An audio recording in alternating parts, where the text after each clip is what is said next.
Hello and welcome to The Answered Patient. I'm Jane Hansen. Our focus in this episode is on diabetes. We'll investigate the different types of diabetes and how they are diagnosed. We'll also tell you some of the symptoms of this disease, as well as how it might affect your body. We'll provide you with strategies like the daily monitoring of your blood sugar levels called glucose so that you can keep your diabetes under control. We'll also give you some tips about diet and exercise, which will lessen the complications of this disease. Just losing a little bit of weight is often enough to get the diabetes under control.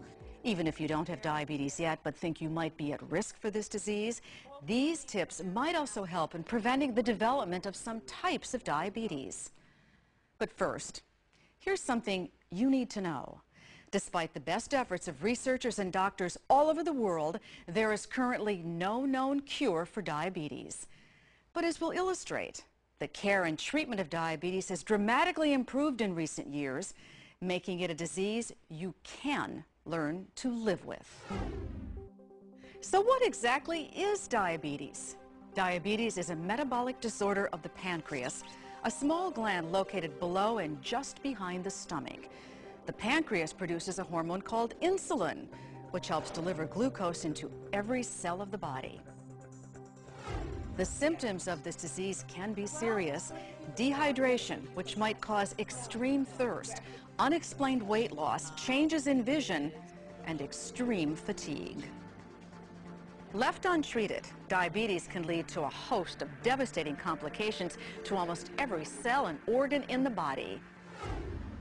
It is currently estimated that in the United States alone, nearly 20 million people have diabetes and many more have prediabetes. The two major types of diabetes are called type 1 and type 2. Until recently, type 1 was known as juvenile diabetes because it was most commonly diagnosed in children and young adults.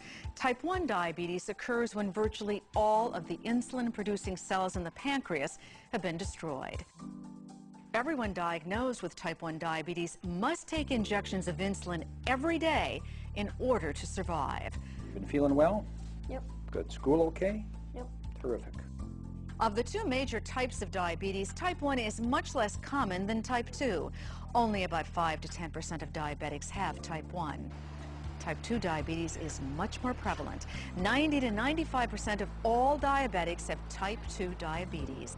It's estimated that about a third of all patients with actual definite diagnosable type 2 diabetes today are just out there in the U.S. totally undiagnosed, walking around elevated blood sugars, and no one's the wiser.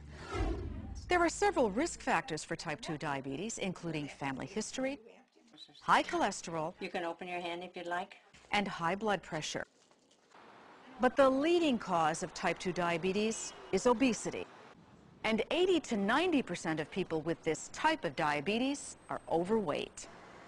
Other risk factors include race and ethnicity. For example, we know that in the United States, African Americans, Hispanics, and Native Americans are 2 times more likely to develop type 2 diabetes than Caucasians.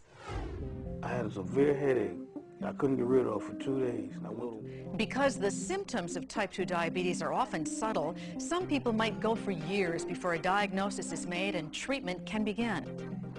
For example, it is estimated that in the U.S. alone, there might be nearly 6 million undiagnosed cases of diabetes.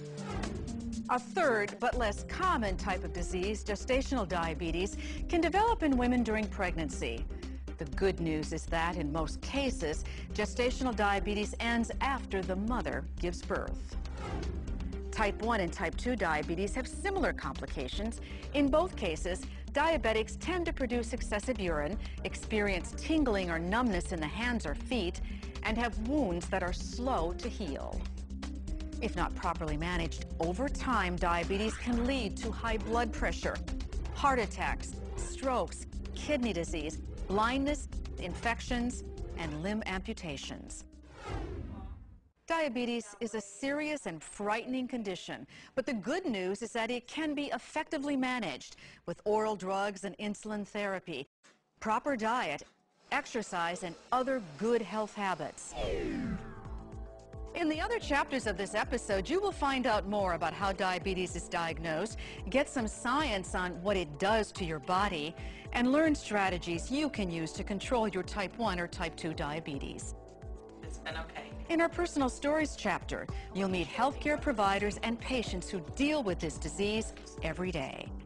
Finally, if you would like to be kept up to date on diabetes, you can subscribe to this series on healthanswerstv.com.